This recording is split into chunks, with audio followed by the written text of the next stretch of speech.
ആര്യ, ഈ അർജുൻ ആയങ്കി പിടിയിലായി, ഇപ്പോൾ ജയിലിലാണ്. പക്ഷേ ആര് ശ്രദ്ധിച്ചിട്ടുണ്ടാവും, ഈ അർജുൻ ആയങ്കി തെളിവെടുപ്പിന് പോകുമ്പോഴും എവിടെ കൊണ്ടുപോകുമ്പോഴും യാതൊരു കൂസലില്ല.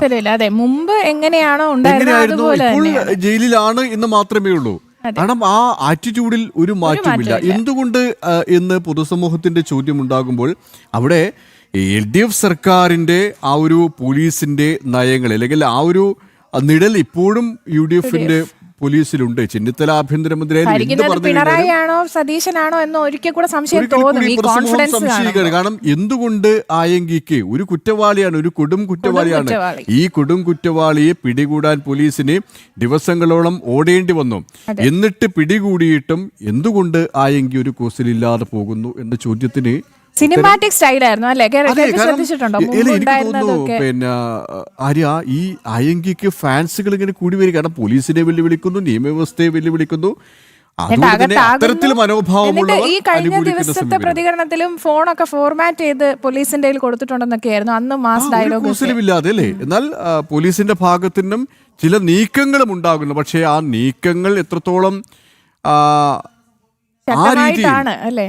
അതിനെപ്പോലും നമ്മൾ സംശയത്തോടെ കാണേണ്ടി വരികയാണ്. എത്രത്തോളം കൃത്യതയോടെ ഇടപെടലുകൾ പോലീസിന്റെ ഭാഗത്തു നിന്നും ഉണ്ടാകുന്നുണ്ട് എന്ന്. അതുമായി ബന്ധപ്പെട്ട വാർത്തയാണ്. മുഖ്യമന്ത്രി അധിക്ഷേപിച്ച കേസിൽ CPM ഗുണ്ട അർജുൻ ആയങ്കിയെ വീണ്ടും കസ്റ്റഡിയിൽ വാങ്ങും.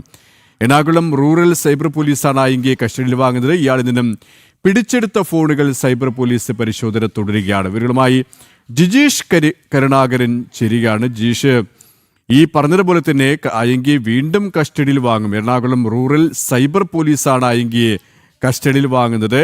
ആ റൂറൽ പോലീസിന്റെ തുടർ നീക്കങ്ങൾ ഈ കേസിന്റെ അന്വേഷണവുമായി ബന്ധപ്പെട്ട് മുഖ്യമന്ത്രിയെ വെല്ലുവിളിക്കുന്നു, ആഭ്യന്തരമന്ത്രിയെ വെല്ലുവിളിക്കുന്നു, പോലീസ് ഉന്നത ഉദ്യോഗസ്ഥരെ വെല്ലുവിളിക്കുന്നു. പക്ഷേ കാര്യങ്ങൾ പഴയപടി തന്നെയാണ്. ഇനിയെങ്കിലും തുടർ നീക്കങ്ങൾ കൂടുതൽ ശക്തമാകാനുള്ളൊരു സാധ്യതയുണ്ടോ?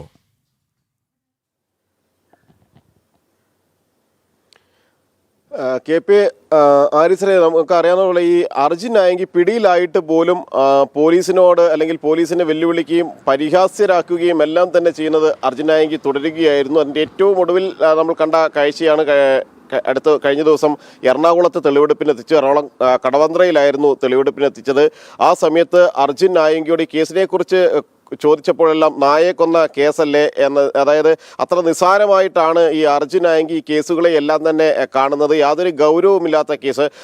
മാത്രമല്ല, തെളിവുകളുമായി ബന്ധപ്പെട്ട് ചോദിച്ചപ്പോൾ ഫോൺ കൈമാറിയിട്ടുണ്ട്, പക്ഷേ അത് ഫോർമാറ്റ് ചെയ്തിട്ടാണ് താൻ കൊടുത്തത് എന്ന് ധൈര്യപൂർവ്വം പറയുകയെല്ലാം ചെയ്യുന്നത്. അതായത് പോലീസിന് മുന്നിൽ തനിക്ക് യാതൊരു കൂസലുമില്ല എന്ന് അർജുൻ ആയെങ്കിൽ പല തവണയായി തെളിയിക്കുകയാണ്. ഏറ്റവും ഒടുവിൽ തെളിവെടുപ്പ് നടത്തുന്ന ഘട്ടത്തിൽ പോലും കൊച്ചിയിലായിരുന്നു അർജുൻ ആയെങ്കിൽ തുടക്കത്തിൽ ഒളിവിൽ കഴിഞ്ഞത്. ഹൈക്കോടതിയിൽ നിന്നും മുൻകൂർ ജാമ്യം ലഭിക്കില്ല എന്ന് വ്യക്തമായതോടുകൂടി കൊച്ചി കടവന്ത്രയിൽ ഫ്ലാറ്റിൽ ഒളിവിൽ കഴിഞ്ഞു. ഇനി പ്രധാനമായും അന്വേഷണ സംഘത്തിനെ ചോദ്യം ചെയ്യാനുള്ളത് ഈ ഭീഷണിപ്പെടുത്തിയതുമായി ബന്ധപ്പെട്ട മുഖ്യമന്ത്രി അടക്കമുള്ള ആളുകളെ, മുഖ്യമന്ത്രിയും ആഭ്യന്തരമന്ത്രി അടക്കമുള്ള ആളുകളെ, ഉന്നതരെ ഭീഷണിപ്പെടുത്തിയതുമായി ബന്ധപ്പെട്ട കേസിലാണ്. അതിൻ്റെ സൈബർ അന്വേഷണം ശക്തമായി തന്നെ മുന്നോട്ട് പോവുകയാണ്. ഈ ഡിജിറ്റൽ പരിശോധനകൾക്ക് ശേഷം, സൈബർ ഫോറൻസിക് പരിശോധനകൾക്ക് ശേഷം അർജുൻ ആയെങ്കിയെ ഒരിക്കൽ കൂടി കസ്റ്റഡിയിലെടുത്ത് വിശദമായി ചോദ്യം ചെയ്യാനുള്ള ഒരു നടപടിയിലേക്കാണ് അന്വേഷണ സംഘം കടക്കുന്നത്. കാരണം ബന്ധപ്പെട്ട കേസുമായി ഉൾപ്പെടുത്തിക്കൊണ്ട് എവിടെ നിന്നാണ് ഇത്തരത്തിലുള്ള സന്ദേശങ്ങൾ അയച്ചത്, എവിടെ നിന്നാണ് വൈഫൈ ഉപയോഗിച്ചത്, ആരുടെ സഹായമാണ് ഇതിനെല്ലാം ലഭിച്ചത് തുടങ്ങിയ കാര്യങ്ങളാണ് അന്വേഷണ സംഘത്തിന് മനസ്സിലാക്കാനുള്ളത്.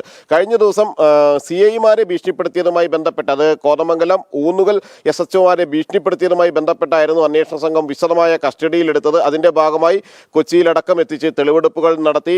ആ ഒരു സമയത്തായിരുന്നു കോതമംഗലം SHO ആദ്യം പിടിയിലാകുന്ന ഘട്ടത്തിൽ ഒരു താമസ കേന്ദ്രത്തിൽ നിന്ന് അവിടെ മറ്റ് കൂട്ടാളികൾക്കൊപ്പം പിടിയിലാകുന്നു, റിസോർട്ടിൽ വെച്ച് പിടിയിലാകുന്നു. അവിടെ നിയമവിരുദ്ധമായ കാര്യങ്ങൾക്ക് വേണ്ടി, ആസൂത്രണത്തിന് വേണ്ടിയാണ് ഈ അർജുൻ ആയെങ്കിൽ അവിടെ സംഘടിച്ചത് എന്ന് കൃത്യമായി മനസ്സിലാക്കിയിരുന്നു. എന്നാൽ തന്നെ പിടികൂടിയ SHOയ്ക്കെതിരെ ഭീഷണി സന്ദേശങ്ങൾ തുടർച്ചയായി മുഴക്കുകയായിരുന്നു ചെയ്തത്. പിന്നീട് അത് ഊന്നുകൽ SHO ഇതുമായി ബന്ധപ്പെട്ട കേസ് ആരംഭിച്ചു.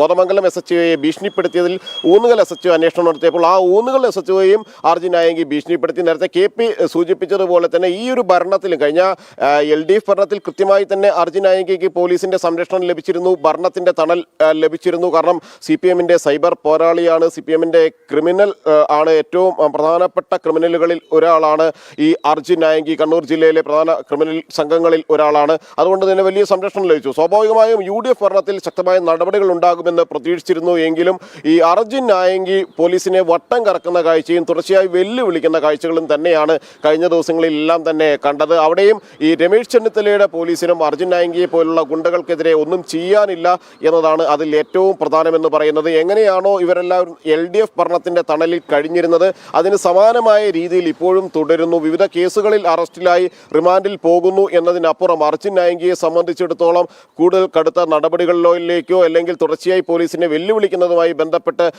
കൂടുതൽ കേസുകളിലേക്കോ ഒന്നും തന്നെ പോലീസ് നിലവിൽ കടന്നിട്ടില്ല. എന്നാൽ ഈ സൈബർ ഫോറൻസിക് പരിശോധനയുടെ അടിസ്ഥാനത്തിൽ തെളിവെടുപ്പുകൾ പൂർത്തിയാക്കിയ ശേഷം കൂടുതൽ നടപടികൾ ഉണ്ടാകും, കൂടുതൽ വകുപ്പുകൾ ഉണ്ടാകും എന്നൊരു സൂചന തന്നെയാണ് പോലീസ് ഇപ്പോൾ നൽകുകയും ചെയ്യുന്നത്. യെസ്, പക്ഷേ എന്ത് നടപടി സ്വീകരിക്കും, എങ്ങനെയുള്ള നടപടികൾ സ്വീകരിക്കുമെന്നാണ് പൊതുസമൂഹത്തിന് ആകാംക്ഷയുള്ളത്. കാരണം ഈ ഒരു നിഴൽ പിണറായി പോലീസിന്റെ നിഴൽ പറ്റുകയാണ് ചെന്നിത്തല പോലീസും.